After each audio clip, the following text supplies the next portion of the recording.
पड़ियारे उपस्थित थिले समस्त खेलाड़ी आउ किछि समय परे आरंभ होइथांता हॉकी मैच।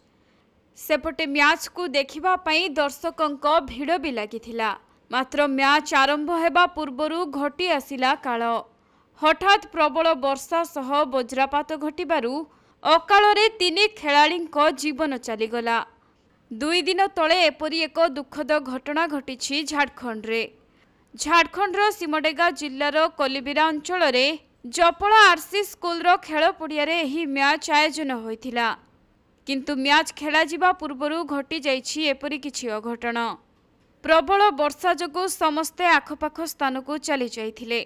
मात्र पड़ियारे खेलाड़ी माने थिबा समय रे वज्रपात होइथिला, जेउथिरे पड़ियारे ही 3 जण अचेत होई पड़ी जाइथिले। संगे संगे सेमानकु निकटस्थ हॉस्पिटल को निया जाइथिले मध्य डाक्टर सेठारे 3 खेलाड़ी को मृत घोषणा करथिले। एही घटना प्रचारित हेबा परे मृतकंक परिवार दुखरे भांगी पड़िछंती एवं अंचलवासी मध्य स्तब्ध होई जाइछंती।